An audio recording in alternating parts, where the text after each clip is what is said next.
Hi, I'm Kyle Mathews, co-founder and CTO at Gatsby.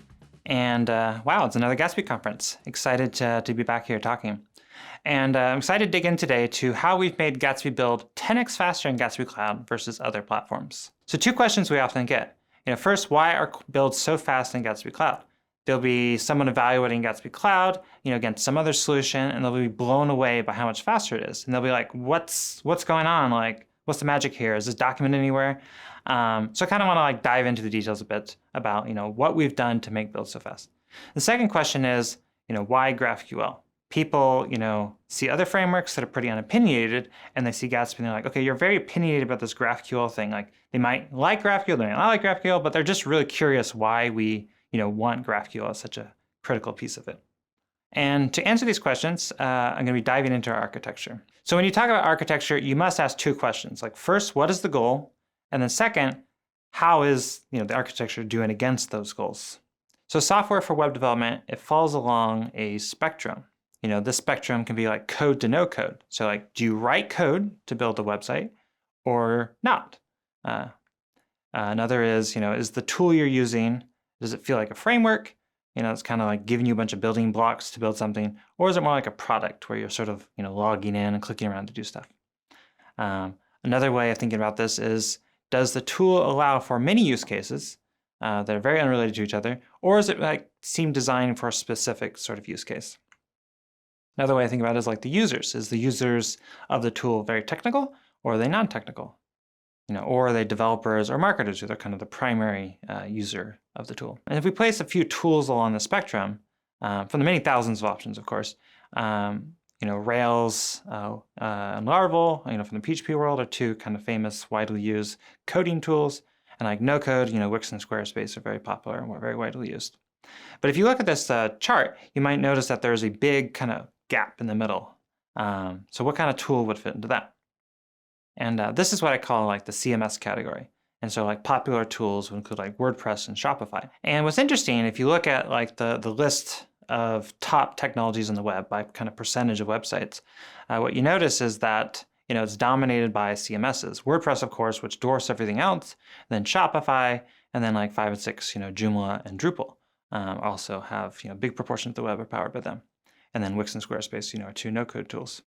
If you kind of chart this out, there's roughly 1 billion websites in the web, and so the CMS sort of space in the spectrum is where most sites are. And the reason for this is that CMS category is so big is because most sites are built not just by developers and not just marketers, but by blended teams where both developers and marketers are working together. CMSs are designed to kind of maximize blended team freedom. So a team of developers and marketers working together. CMSs allow both coders to write code and for marketers and other non-technical users to kind of be able to do their jobs without having to write code. So if you chart, developer freedom along the sort of spectrum from code to no code. In a coding environment, developers have 100% freedom. They can do whatever they want. But in a no-code environment, you can't write code, of course. And so now you're just like any other user. You've lost your superpower. And for the marketers, it's the reverse. In a no-code environment, they're in complete control. They're never blocked. They don't have to ask anyone to do anything. But in a pure coding environment, they have to write specs and ask other people to do them for them. So if you combine those two, it's kind of like a sweet spot for these blended teams of devs and marketers. Both of them have enough freedom to get their job done, and together they kind of have the maximum freedom. And together, in a CMS, teams can move the fastest. So where's Gatsby along the sort of code to no code spectrum, like framework to product spectrum? If you're familiar with our talks the last few years, it's probably no surprise. We are in the middle. Our goal is to serve both developers and marketers. We sometimes think ourselves as, React for CMS sites. But it all sounds very nice and well. But what does it actually mean in concrete terms to be in this sort of middle, the CMS category? So if we look at this, these tools again, what distinguishes, say, WordPress from Rails? And there's a lot that can be said about this, but boiled down to its essence, to be in the middle means that marketers always have fast CMS preview. And there's two requirements for fast CMS preview. One is that you click a preview button in whatever backend you're using, and you get sent to the right page on the front end with the updated content. And the second requirement is you see that update in under 10 seconds. So for the time you click preview button to land on the right page and seeing your updates, less than 10 seconds have gone by. So with Gatsby and Contentful, for example, I have here a screenshot of this all working. So you can click on, the Open Preview button, and then you're taken to a preview version of the site. And so the trick here, that's kind of happening under the hood, is that CMS are automatically linking this backend edit screen to the front-end page. They have some sort of linkage between those two. So they know when you click on a preview, which of all the possible pages on the front end to take you to. And this is accomplished through what's called a data layer. And so here's sort of like an architectural diagram where you have your front-end code, you have your back-end systems, and this data layer, which is like how the front end talks to the back end, ensures that that kind of linkage between the back end and the front end is maintained. So like with WordPress, we have front end, data layer, back end. What CMS maintain then is sort of this like lookup table, where on the left hand they have like, here's all your data, and on the right hand, here are all the pages that kind of correspond to those pieces of data. So it knows that if you're, editing Node 4, then you click preview, it should take you to the events page. If you're editing Node 2, then it should instead take you to blog 2. So in recent years, a lot of kind of web architectures have shifted from more monoliths, where everything's like tightly integrated together, to especially the back end, to kind of like modular SaaS services. So like for having integrated CMS like WordPress, you might use a headless CMS like Contentful. And so this is where kind of Gatsby comes in, is that Gatsby, kind of reintegrates the CMS for these modular composable backends. So Gatsby provides the front end, the data layer, just like a traditional CMS, and then allows you to kind of like pick and choose between different backends. And then we ensure through our data layer that, the preview that marketers required still works, whatever the backend you choose. So through our data layer, Gatsby automatically links any backend edit screen from any service to its corresponding front-end page. And this works, not just with like one backend. So like WordPress front-end through its data layer only works with its backend. But with Gatsby, Gatsby's front-end, Gatsby's data layer works with any number of backends. So this is a list of different CMS partners that we work closely with. And we've worked really closely to, drive this preview experience that I'm describing, where each of these have a Gatsby Cloud edit button. You click on it, and it opens up to the right page in under 10 seconds. And it's been really thrilling just to see all this come together over the last year or so that we've been working hard on it. So this is a first for the composable CMS world. This is the first time that, like, out of the box, you have everything stitched together and working like you expect it to. Brilliant preview working across many services. So really what we're trying to do with Gatsby is restore, the famous 5-minute install that WordPress, kind of pioneered. In that, you have one install script, you set it up, and in 5 minutes, you have a full-blown CMS, ready for marketers and developers to start building out something amazing. And what Gatsby does in Gatsby Cloud is bring that same sort of 5-minute install experience, but for the composable web. So you can pick and choose between different backends, and in 5 minutes have, a full-blown developer environment and marketer environment to start building something amazing. The 2 requires fast preview again, click preview button and get sent to the right page. We just covered how that works in Gatsby Cloud. And now we'll move on to the second kind of key requirement for fast preview, which is that it happens in under 10 seconds. So first off, it's like, why 10 seconds? Perhaps that may sound kind of arbitrary. And the reason is that if preview is slower, if it takes longer than 10 seconds to see preview, it starts feeling really painful to use. And this comes out of a lot of kind of UX research around how the human brain, reacts to kind of slowdowns in a tool. And it's around 10 seconds when, the average user attention span is maxed out, and their mind starts wandering and they lose the flow of what they're trying to do.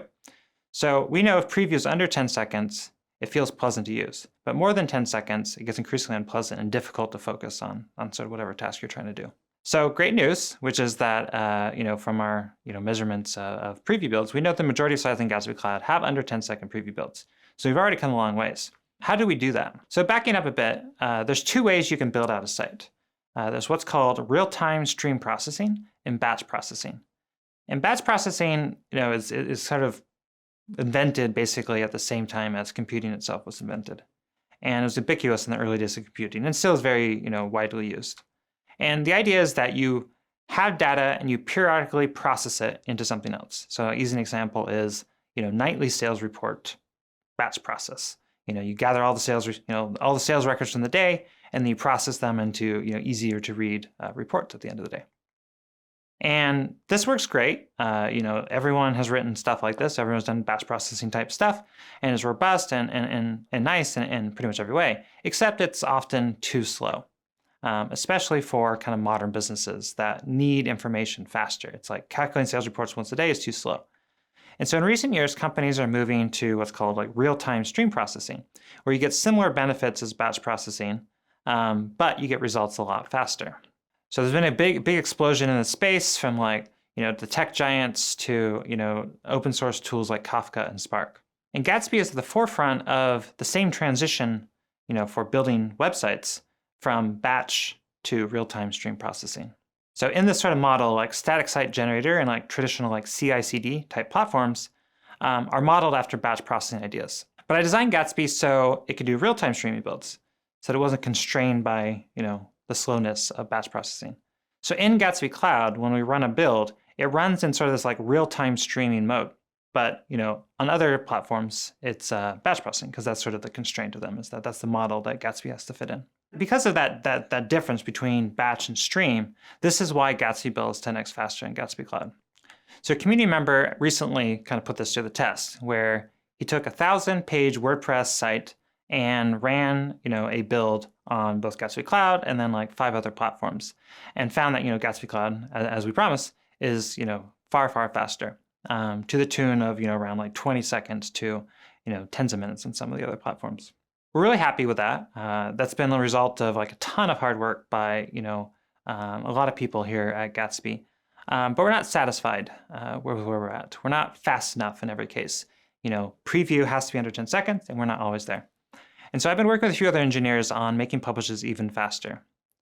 So we took the ideas kind of embedded in real-time streaming, where real-time, means starts immediately, and stream means does transforms in small chunks. And so we looked everywhere in the build process and saw where we could, speed things up by applying these principles. And we found a bunch of big improvements, and that we've been working the last few months on implementing. We're close to deploying. And we're kind of like all these ideas together, we're calling incremental deploys. And the speed up is huge. So we have a benchmark site, which is like a 100-page contentful blog, and preview is 5x faster with incremental deploys versus the current system. So 13 seconds to 2.5 seconds. We also created sort of standard benchmark sites so that we can compare how fast a publish took, whether it was a 100-page site or 10-page site or 100-page site. So a 100-page site dropped from 14 seconds to 1.5 seconds. 10,000-page site dropped from 30 seconds to 4 seconds. And 100K page site dropped from almost 3 minutes down to 17 seconds. And so you can see before there's like quite big variance, especially in the larger size sites, and now they're all quite fast. And so, again, on that 10-second preview time, based on what we're seeing, we believe now that sites up to around 50,000 pages can have less than 10-second previews, which is a huge improvement, and we're super excited about this. So some real world improvements, GatsbyJS.com, we're seeing 3x faster publishes. Penn State News, which is like a 70,000-page site sourced from Drupal, is seeing around 4x improvement. Yeah, and returning back to the community member, benchmarking of different platforms, I asked him to also try out incremental builds on his on the same thing, and it went from 20 seconds down to around 8 seconds. So, big improvement there as well. But we're not done. Like, we're super happy with this, but our goal is not to only support sites up to 50,000 pages. We want to support sites up to millions of pages. So what we see here is a trace of a 100,000 page build in Honeycomb, which we use to kind of like track information about what's happening during publishes. And so what I've done on the screenshot is kind of like crossed out all the areas where there's big improvements that are able to be. So as you can see, there's some really long spans that are taking quite a bit of time in those bigger ones. And so we think that once we've implemented the fixes for those kind of crossed out areas, that even a 100,000 page site, a million page site will take about the same amount of time as a 100-page site or a 10,000 page site. So we're super excited about what's coming. We're looking for beta testers to help ready this for everyone. So please sign up for early access, and you'll work closely with me and a few other engineers, and we're going to make your experience a lot better. So conclusions. We started this talk, asking about, what is the goal of Gatsby's architecture, and how do we evaluate how it's doing? So Gatsby's goal is to provide the front-end and data layer for modern CMS sites. And we believe that fast preview is the heart of a CMS, which means you have a preview button, takes you to the right page, and it opens in under 10 seconds. And we're rolling out improvements to ensure every preview takes 10 seconds for every site on Gatsby. So thank you, and happy previewing, and enjoy the rest of the conference.